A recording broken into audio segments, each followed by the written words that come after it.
Talagang mukhang may nangyaring kalokohan sa PCSO. Kung sino pa yung matino, yun ang nasisibak.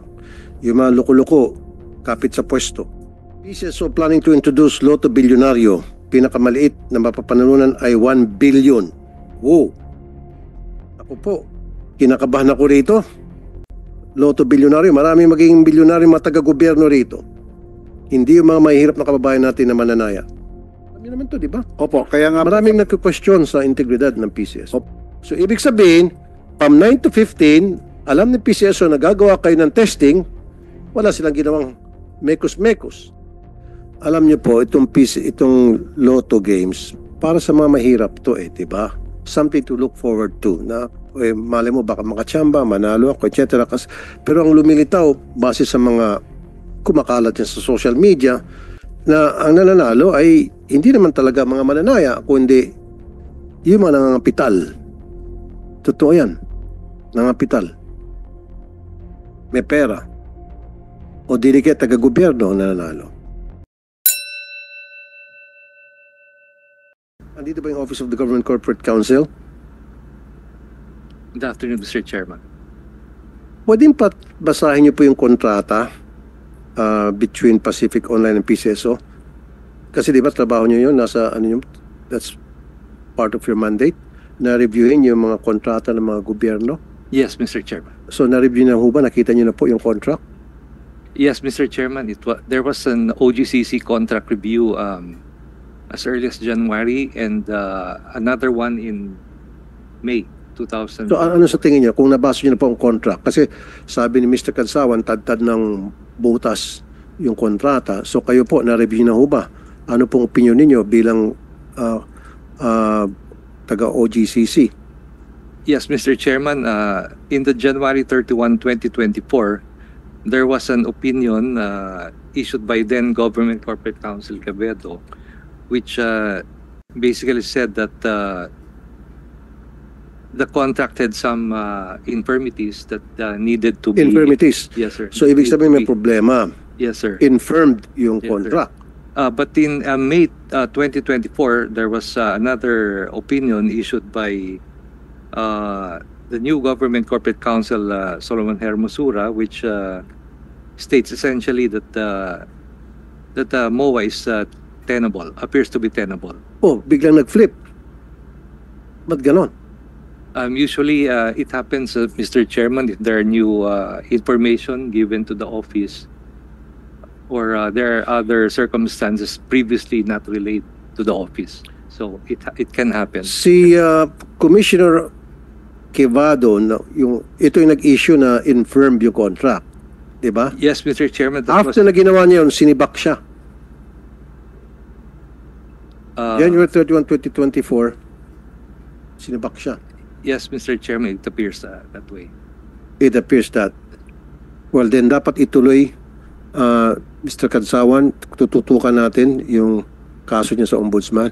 Thank you, Mr. Chair. And same thing, yung I have nothing against you, Mr. Felix Reyes, and I don't know you. It's very unfortunate na yung chairman na pinalitan mo para sa akin, gumagawa ng tamang trabaho yun, pero sinibak din. At ipinalit ikaw. Nalulungkot ako dahil siya yung napalitan. Actually, talagang sinibak siya. Talagang mukhang may nangyaring kalokohan sa PCSO. After na ilang hearing, and he always attend. Hindi nag-absent yun. And I know that former chairman, napakatinong tao yun. Kung sino pa yung matino, yun ang nasisibak. Yung mga loko-loko, kapit sa pwesto. Mr. Chair. Good. Support the company. Okay.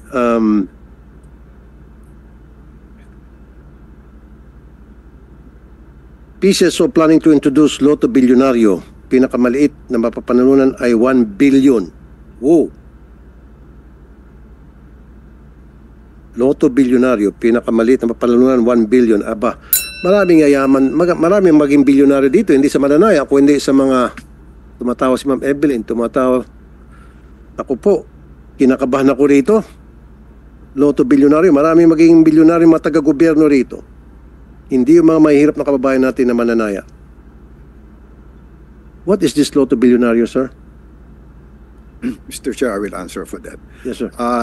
Yan po ay amin pong karagdagang variant sa ating pong existing loto. Ito naman po ay ginagawa rin po sa other jurisdictions. Sa Amerika po, meron po silang Powerball, meron po silang Mega Million. Sa amin pong hangarin, lumaki pa nga po ang benta at madagdagan ang revenue at pati nga rin po ang ating charity work, ay di amin pong sinubuk at amin hong pilit susubukan kung yun hong ginagawa ho sa ibang bansa ay pwede na rin hong gawin dito. Kasi it is also very unfortunate na yun hong Mega Millions sa Amerika, pwede na rin hong i-market dito. Makakataya na ho kayo dito ng loto ho sa Amerika na online. Oho, kaya amin hong minarapat na ba't hindi tayo mag-introduce ng almost similar variant na tinawag nga ho naming Lotto Bilyonaryo. Okay. Bago kayo mag-open itong Lotto Bilyonaryo, kailangan PCSO should come out clean and it should be clear to everybody na hindi pa rin nako-compromise ang integrity ng PCSO Lotto. Because that's the reason why we're having this hearing. Kaya nga galit ako dahil sa DICT. Nasaan yung alipores mo sa DICT, Mr. Garcia? Sir? Nasaan na? Your Honor, I'm still coordinating po with the office. But Your Honor, we upon checking po, we've already sent a copy of the vulnerability assessment reports to your office po. Pero ang kailangan, sir, magpaliwanag kayo. Ipaliwanag nyo in layman's term kung ano yung report na yun. Maging kami, hindi man namin masyadong maintindihan. Kaya himay-himayin nyo yung report na yun at ipaliwanag nyo sa taong bayan. Hindi yung kami magpapaliwanag sa taong bayan. Kayo magpapaliwanag. Kasi kayong gumawa ng assessment. Yung madaling maintindihan. Now, ito, Lotto Bilyonaryo. Sir, Mr. Reyes, I would not recommend that PCSO would come out with this new game, the Lotto Bilyonaryo. Ayusin niyo muna yung integrity kasi questionable po. Alam niyo naman to, di ba? Opo, kaya nga maraming nagko-question sa integridad ng PCSO. Opo, kaya nga po kami ay natutuwa at nagkaroon po ng ganitong pong pagpupulong dito pong ito pong committee na ito at sa hangarin po natin talagang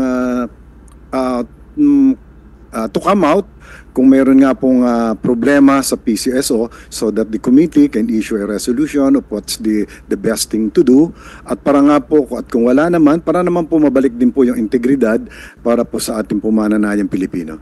Wala po ako nakikitang problema na gumawa ng mga panibagong mga laro ang PCSO to generate revenue and of course yung mga revenue na generate nyo na pupunta naman sa charity and most of those monies. Pero ayusin muna natin yung integridad ng PCSO. Dapat maging malinis muna, mapatunayan na malinis at walang kalokohan sa yon. And then pangalawa, bago ka mag-isip ng mga bagong project, ulitin ko for the nth time, ayusin muna natin yung problema nila Ma'am Evelyn Javier. Maawa naman po kayo. Huwag yung mag-open kayo sa mga Luwelier, Palawan, kung ano pa ba yung pera padala. Ang yayaman ng mga yun, bibigyan nyo ng bagong negosyo. Yun mo lang napasara, mga senior citizen, mga PWD, diba, OFWs, na nag-invest tapos biglang nawala yung investment nila, napunta sa wala dahil pinasara sila. Sila muna unahin. Saka na yung mga remittance center. Huwag po. Opo, Mr. Chair, we'll take note of that. Thank you, sir. Kagaya nga po ng aking... Dahil kapag hindi, araw-arawin ko kayo. Opo, kagaya nga po ng aking sinabi kanina, kung mahirap nga po yung procurement ng lumang machine, kung yun hong akin nung sinasabi na yung parang modern POS, kung yun ho ay magagamit nila with the same linkages, I will suggest it to the board. Ma'am Evelyn?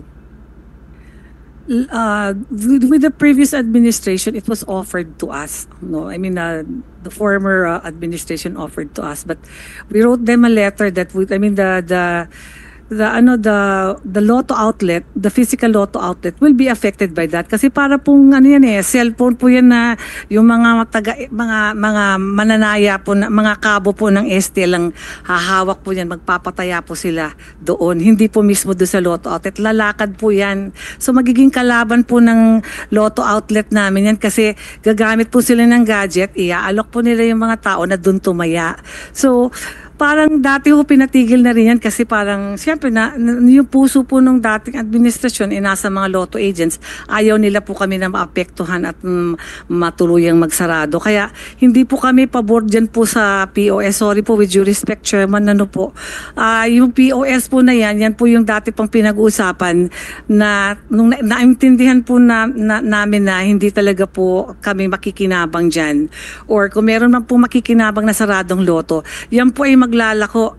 Lalako nila kahit sa amin pong harap ng loto, pwede sila dun i-encourage po yung mga mananaya namin na doon na tumaya po sa POS. Kasi handheld po yun eh. Parang dati we had like that yung sa parang yung sa bingo, yung meron din dating binigay dati ang PCSO noon na parang lalagyan niyo po ng load tapos tataya kayo. Tapos wala rin naman pong nangyari.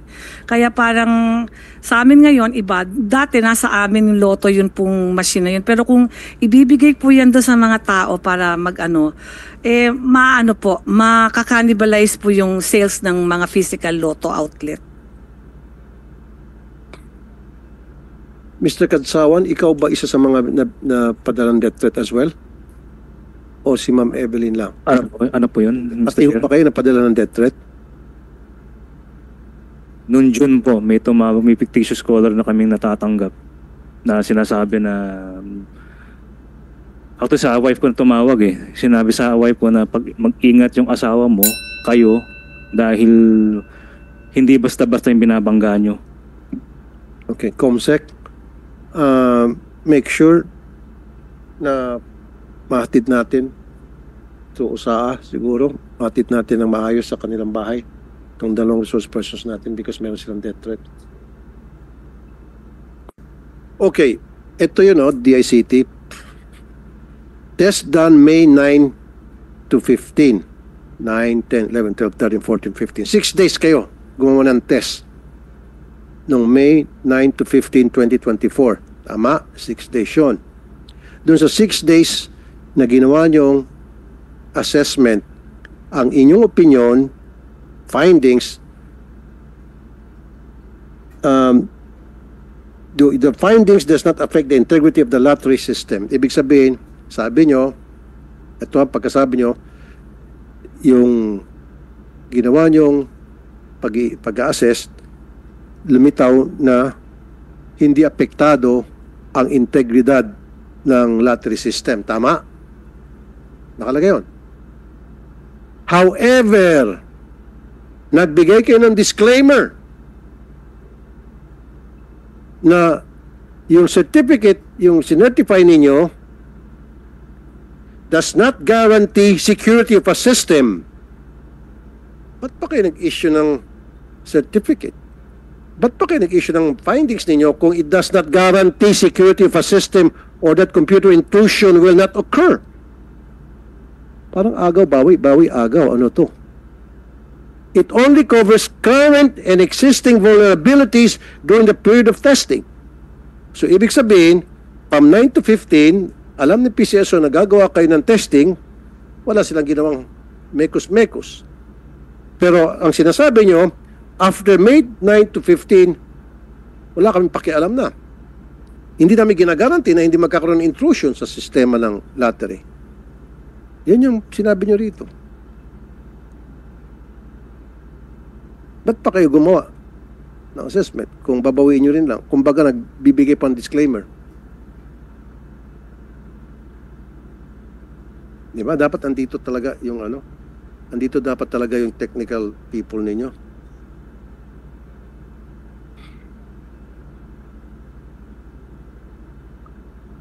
Insider's threats. Ito. Outsider assessment. Ito yung outsider, hindi to sa PCS, hindi to sa DICT. Nagpagawa kami ng assessment. Nagkonsulta din kami sa IT experts vulnerability assessment and penetration testing. Number 1, external security, robust against external hacking. Number 2, compliance system adheres to required security protocols and standards. Now, may limitation. Insider threats. Insiders with legitimate access can manipulate. So yung merong may hawak ng root access, pwede magmanipula. Sa ngayon, root access, kasama ka na po ata, Mr. Reyes, Chairman Reyes? You were given root access na? Kasi dati si GM, AGM. Actually, I just heard it, that access code. Are you referring to the access code, Mr. Chair? Yes, access code. Kasi dati, ilan ba dati, Attorney Arnold Casas? Diba si GM at saka AGM lang, dalawa ata? Yeah. Mr. Chair, may I clarify Access the code. root access? Yung root access can enter kahit po yung database system namin. Yung access lang po namin ni GM is administrative access. It's not a root access. Hindi, kasi po, ang nasabi sa akin, kaya ang nabigyan na ng root access noon ay si GM at saka AGM dahil yun ang nakalagay sa contract. You weren't here ata during Yes, several sir. hearings. Kaya ang tinatanong ko ngayon, kasi ang gusto ko sana noon, si chairman mabigyan din ng root access. Kayo po nabigyan ngayon. I was not aware whether the former chairman was given that root access. No, he wasn't, sir. He wasn't. Ako, wala pa rin po. And I will have to check it because I also made an inquiry from a friend who is also an IT expert. And then I was told na yun nga po, it is only something to do with administrative matter. Makikita yung current, yung benta o kung may tumama, ganun po ang aking pong pagkakaunawa. Yeah, because nung nakaraan hearing, mismong IT experts nyo, ngayon hindi nyo na pinapadala, nagsasabi to root access kaya manipulahin yung lotto games. She made a statement, I forgot her name.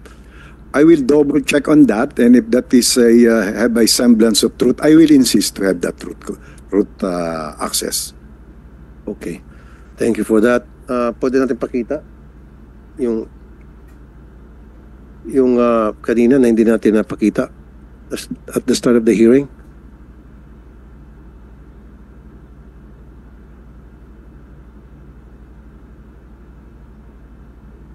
Okay.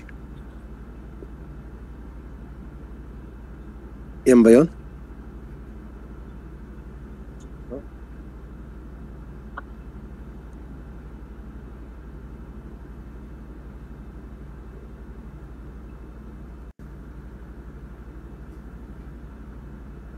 Okay.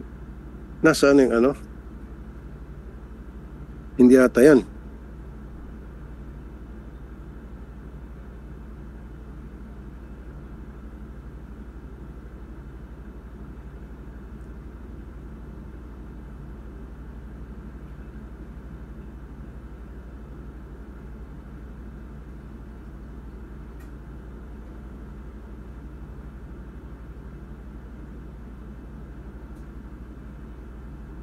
Okay, going back to kanina when we started this hearing, at the start of the hearing, yung iLotto app inaccessible starting July 13, 2024.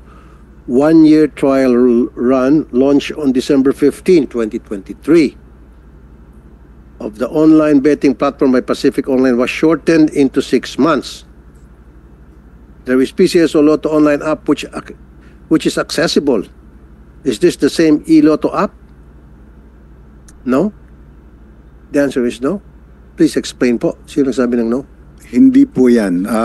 Yung pong iLotto, after the 6-month test period, inabandon na po muna namin yun. Inabandonan nyo na po. So because the board decided na to make a transition from a mobile app to web app, to mobile app. And that request is still pending before the office of the President, Mr. Chair. So up to sa ngayon po wala pong iLotto na kinukuha po ang PCSO. Okay. Now, DICT, next.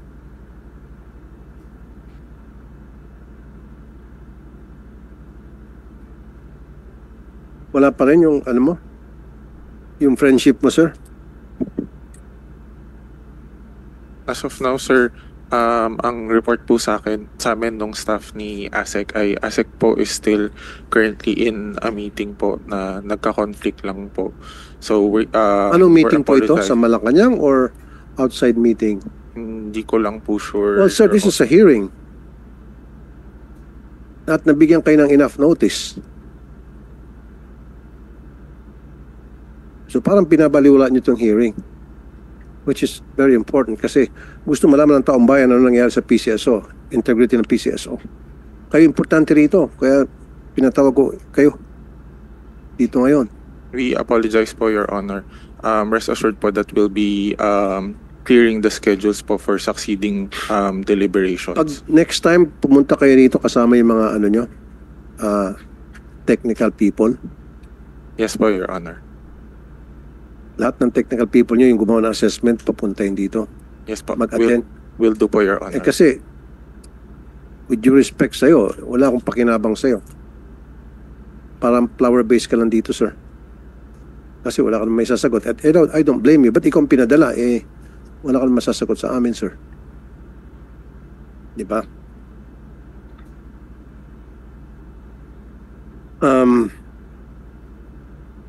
PCSO, ulitin ko bago tayo suspend, nakakainit naman ang ulo. Kayo dyan sa DICT. Itong Lotto Bilyonaryo, hold nyo muna to. Sir. Actually po, that is also pending approval before the office of the President. Kaya nga sir, yeah, I know, pero kayo po nag-isip nito, tapos pasok ka presidente. Ba't kasi kayo mag-isip ng ganito mga klaseng laro, samantalang hindi pa nga napuprove kung maayos pa bang integrity ng PCSO, Lotto Games? Yun po naman ay still on the planning stage. Kaya nga, bago kayo plano-plano, pwede nyo masabihin kay Mr. President, hindi po muna kasi tine-check muna yung integrity ng PCSO. We will take your advice and we will wait until such time that the integrity and the credibility of the PCSO is back. Yes, sir. Yun po importante, sir. Thank you, sir. Alang-alam po sa taong bayan kasi alam niyo po itong Lotto Games para sa mga mahirap to diba? Something to look forward to na mali mo baka makachamba, manalo ako, etc. Pero ang lumilitaw base sa mga kumakalat yan sa social media na ang nananalo ay hindi naman talaga mga mananaya kundi yung mga nangangapital. Totoo yan. Nangangapital. May pera. O dili kaya taga-gobyerno ang nananalo. Yan po yung kumakalat. Unless na ma-prove natin na hindi totoo, magbuwantusawa kayo. Kung gusto niyo pa, Lotto Trilyonaryo for all I care. Basta yung integridad ng PCSO, intact pa rin po. Yun lang po importante sa akin, sir. O amin pong tutugunin ang inyong pong payo and we will wait for the outcome of or the report of this committee. Thank you, sir. At also, sir, yung sa national president, si Ma'am Evelyn Marking Javier, yung mga Lotto operators, tingnan nyo rin po yung kapakanan dito nila, sir, kasi kawawa po I really pity them. Sige po. We'll have to look into it. Ma'am Evelyn, meron kang gusto sabihin pa? Last statement. Hindi naman po sa gusto kong magsumbong, pero yung Lotto outlet ko po ay terminate po ni GM Robles. Bakit po? Dahil po nag-attend ako ng prayer rally dahil hindi pa nga po na ibabalik yung cancellation. Kinancel yung Lotto? Terminate po niya noong June 10. Bakit daw po? Kasi daw po nag-attend ako ng prayer rally. Ano yung So prayer? wala po akong hanap buhay talaga for almost 3 months na po mag-100 days. Malakas pa naman po doon sa amin ang pataya kasi gawa ng mga sundalo po doon sa amin tumataya kasi sa Tanay po yun . dapat, sir, Mr. Reyes, kayo po isang dating judge, di ba? Dapat patas tayo. Walang kinalaman sa kanyang political belief yung kanyang negosyo. Sana hindi nang pikialaman. Baka pwedeng pakibalik, sir. Sorry, sir. I'm not, Sino ba Your Honor, Your Mr. Honor. General Manager, Mr. Casas, kung siya man, Attorney Patiag, kung siya man yung umattend ng prayer rally, kung ano man prayer rally na yan, and hindi ko alam kung ano yung pinagsabi ng prayer rally, kung yun ay something na hindi maganda sa pandinig ng PCSO o against sa mga belief ng PCSO, wag natin pakialaman yung kanyang negosyo. Baka pwedeng pakibalik, sir. We'll bring this up to the management, Mr. Chair. Kasi po ito yung nangyari nung June, nung panahon po ni Mrs. Gabuyo. Ako lang po pansamantalang nakaupo. Pero titignan po namin yung records po, Mr. Chair. Yes, it was AGM Gabuyo wrote me a letter also na due to binalidate lang niya po yung letter po ng show cause order po ni GM sa akin na Ano nakalagay po sa show cause order? nag-attend po ako ng prayer rally. Nagdasal naman lang po talaga kami and marami rin naman po kami. Kaya lang talaga pong dito po yung show cause order po. So because of Pinadala you sa akin attending a dito. prayer rally, kayo po ay na-issue ng show cause order. Opo. Tapos nag-explain naman po ako na sana po kasi naghihingi po kami ng audience sa inyo, sana kinausap niyo naman po na yung mga agents kasi gusto lang po namin talaga mabalik po yung cancellation. Dahil nga po February 12 po yung last nating meeting tapos wala pong nangyayari. So that was already in May 3 and 16 po. Nagpunta po kami doon sa harap lang at nagpaalam naman po kami, may mga pulis nga po nagdatingan. And we were just prayed lang naman po quietly at yung mga ibang agents nga namin pinagre-resign po siya, hindi ko po pinayagan yung mga placard na merong resign Robles kasi sabi ko wag ganyan, prayers lang tayo, sabi ko gano'n. Kaya yung cancellation lang po ang inano namin in a piece of paper na sana mabalik po ng PCSO. And then po nung I received a letter po ng May to show cost order po na sinasabi nga po na i-explain ko daw kung bakit hindi ako dapat i-terminate. Dahil nga po, nag-attend ako ng prayer rally. And then, I wrote a letter po, nag-apila ako po, sumulat po ako sa kanya, and then nagpunta pa po ako ng personal sa kanya, regardless of meron pa po akong letter sa kanya, tapos nagpunta po ako ng personal, kinausap ko po siya, na sinabi ko po sa kanya na yun lang po yung bread and butter ko, at yung anak ko naman po ay kagagaling lang po sa heart surgery, at wala naman po ako nakuhang tulong talaga sa PCSO. And then 3 weeks ago, I was diagnosed po na I have a cancer at my breast. So parang siguro sa sobrang stress na po nito, wala kaming hanap buhay. Parang sobrang naman pong, parang sa akin po, parang masyado naman po akong pinersonal at siningle out po ni GM Robles. Parang nag-beg po ako sa kanya, nakiusap po ako sa kanya, pero ayaw niya po talaga. Sabi niya po basta i-terminate Sir, na lang po. Attorney Patiag, nandun ba sa kontrata ng PCSO na bawal ang mga lotto operators mag-attend ng mga prayer rally? Otherwise, sila yung makatanggap ng show cause order? Is that written Wala po in the yata contract? sa kontrata, Wala? Mr. So din kung wala sa kontrata, mali po yung ginawa ninyo dito kay Ma'am Evelyn Javier. What's your opinion, Mr. Afanan ng Ombudsman, sir?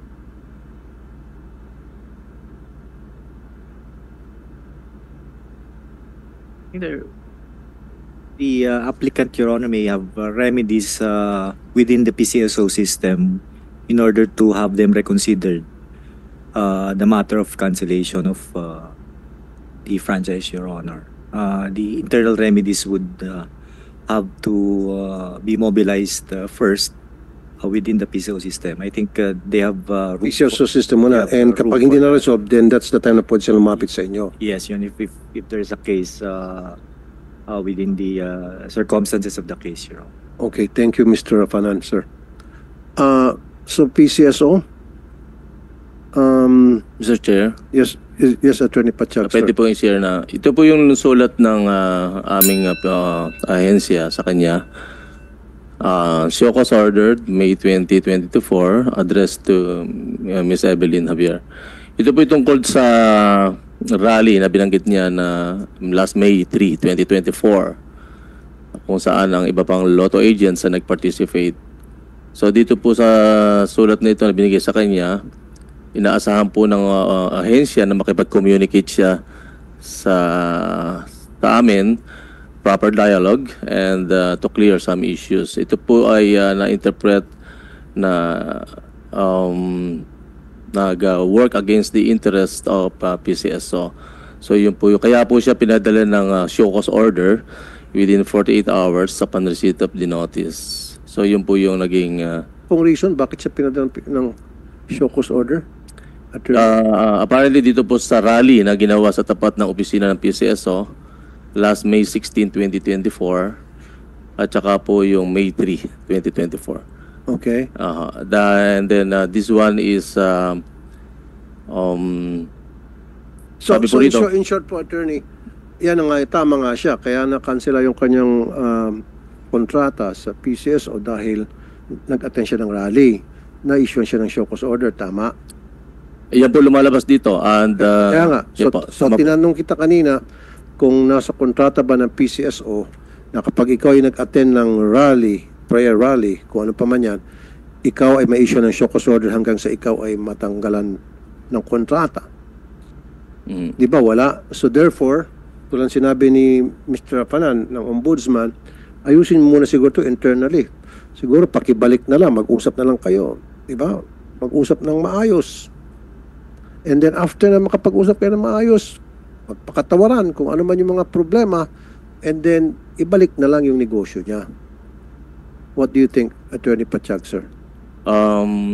Para tingin po namin sa management, Mr. Chair. Nasaan nga pala si Chairman GM Robles?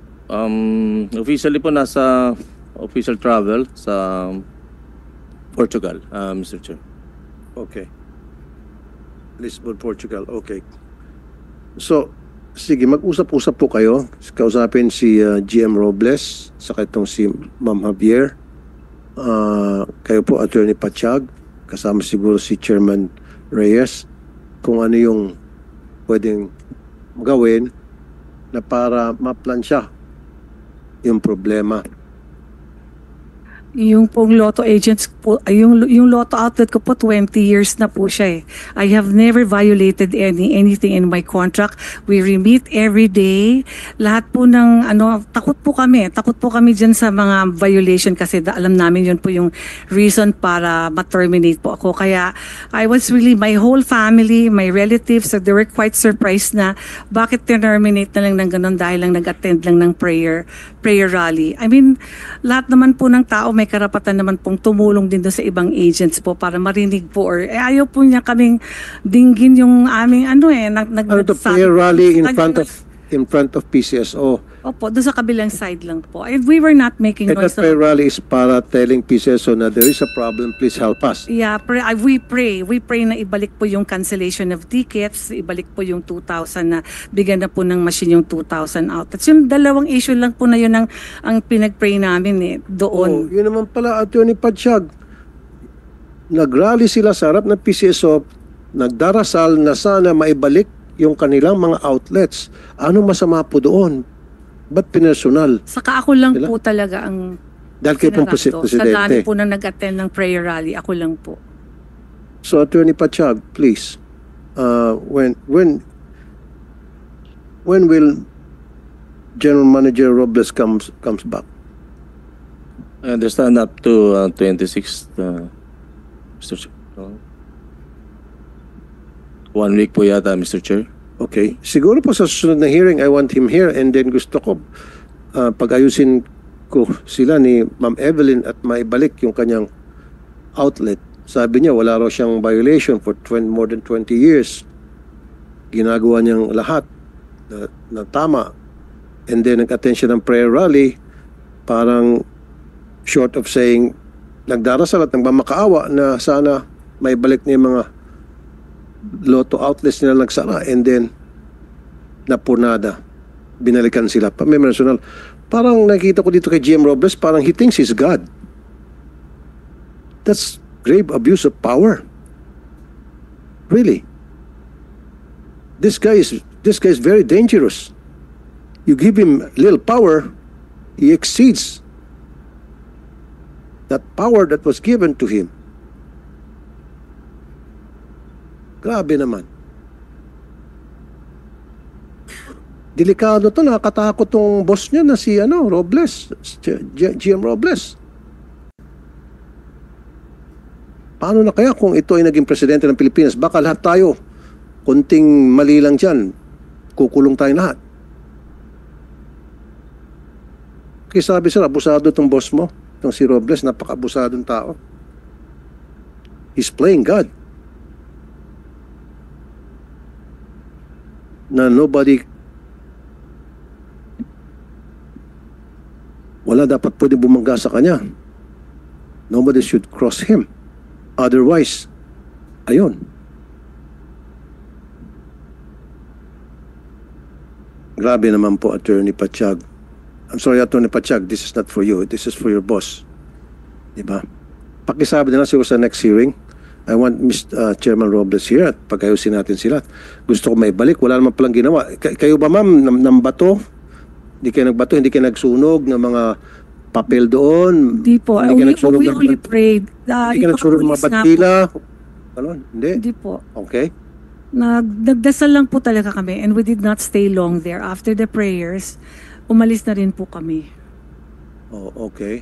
Pero they took our pictures. I mean, from the office of the GM, they took our pictures. There were policemen who na pinadala doon. Nakita naman po ng mga police na, naman po, peaceful naman po yung prayer rally. Hindi po kami ng gulo. Sige ma'am, sa susunod na hearing, pag nag-attend si GM Robles, pag-ayusin ko kayo, and then i-request natin na ibalik yung inyo pong outlet. Yes sir, kasi yun lang po yung hanap buhay ko. Wala naman po ako ibang hanap buhay. Dito po sa ginagawa namin po, gusto ko lang talagang matulungan po yung mga na-displaced na lotto agents. At kaya nila ako ginawang presidente kasi naniniwala po sila na matutulungan ko sila. Maraming salamat po, Chair. Thank you, thank you. Now, Pinoy Lotto. Saan yung Pinoy Lotto rito? Okay. Pwede ba natin i-amend ang kontrata para mabigyan ng root access ang PCSO chairman? That's my first question. Because the last time sa contract ninyo, somebody did mention to me the reason why the chairman wasn't given access dahil wala sa kontrata siya. Ang meron lang is the GM and AGM. Now, can we amend that contract para maisama natin yung chairman? Senator, that's not really up to us. We're the lessor, and so it's the PCSO that determines who gets access. Oh, it's the PCSO. Because we are the lessor of the equipment and the system. So Okay. if they're the ones who specify who gets access. Oh, they are the one Yes, who Your Honor. specify in the contract. Sila yung gumawa ng contract. At No, kung sinong gusto nila ilagay doon. Well, the contract is a lease contract, Your Honor. We lease the system and the equipment. And the way the security operates is there are different levels of authority. And those levels of authority are determined by PCSO. Okay. Pakipaliwanag, baka hinintay ko pa rin, baka dumating pa itong ilang minuto na lang pala. Dumating pa itong DICT, root access. Your Honor, there are para simple lang ho. Sige po. Iba ho yung access sa data, iba ho yung access sa administration. Okay. Okay. Yun hong administration, yan ho ang nagmamando kung yung halimbawa yung mga agent, yung mga outlet, yung patay sa RAS, ayun. Tapos siya yung nakikita kung magkano yung benta, ganun yun. Yung data naman, yan yung mga data ng mga numero ng mga tinataya. So the tickets, the bets, that's the data access. But the access to those are instructed to us by PCSO. Okay. So yung root access saka data access, magkahiwalay po yun. Yes, Your Honor. So sino po may access sa data access? Ilan right tao? now, Right now.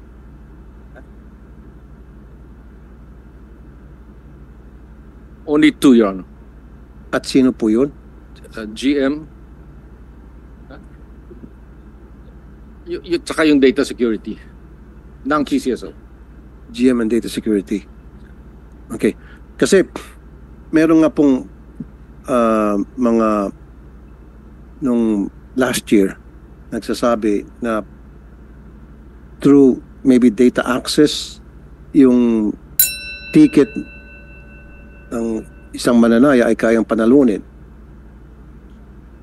May mga ganong klase mga allegations kasi na kaya manipula po yung game. Paliwanag ko pasimple yung structure ho ng sistema. Ganito ho yun eh. Yun hong all of the system is housed in a main computer system. It's hardware, it's a big computer. Okay. There is no public access to that computer. Hindi siya ma-hack. Kasi bago ang na-access lang ng mga outsiders, pati yung mga agents, is another computer in between. Access ng mga agents Yes. at mga outsider. How about access ng mga tao sa loob ng PCSO? Yung dalawa ho, pwede mag-access doon. Yun ang sinasabi ko. Pwede. Opo. Yung dalawa. In other words, kung yung dalawa ay loko-loko, halimbawa lang loko-loko, kaya nila manipulahan yung laro. Hindi ho, well, theoretically ho, pero hindi ho ganun kadali yun dahil Kaya nga, hindi ganun kadali, pero kaya. I can say yes theoretically, pero I cannot also see how they can do it. You said, yes, pwede. Kasi ho, yung resulta ng bola, hindi naman nasa computer din yun eh. Iba pa yung pag-draw ng number. Magkahiwalay ho yun, walang connection. So halimbawa, tumayaw kayo, 1, 2, 3, 4, 5. Okay. Hindi mo kayang ayusin yung computer para manalo yung 1, 2, 3, 4, 5. Yung winning ticket is drawn out in a draw machine na nakahiwalay. Walang access yun. So yung pag-draw nun is live in front of witnesses. Pipiliin yung number by floating balls, yung lalabas na bola. Siguro nakita nyo na yun sa TV. Okay, Yun, I'll give you a scenario, sir. I'll give you a scenario. Yung minutes before the draw game, Yes, sir. may tataya ng winning number. Okay, sabihin natin, lumabas na yung winning numbers. Yes, sir. A minute after na lumabas ang winning number, may tumaya, tinayaan yung winning number. Hindi na ho, sarado na ho yung tayaan. Why not? Kung kaya nga manipulahin. Kung gagamitin yung kanilang access sa data, kung ano pa man access yung para manipula na pwedeng pumasok pa rin yung taya. Last minute, papalabasin. Hindi na ho papasok sa computer dahil sarado na eh. Pero kung may access yung tao na buksan yung computer, Theoretically, yes, Your Honor, but thank you. I can't really see how it can be done. Thank you. So pwede.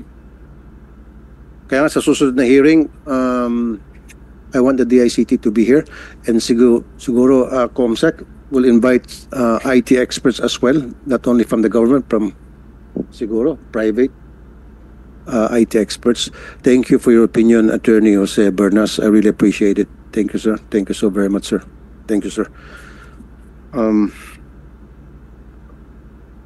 Kapag agenda natin.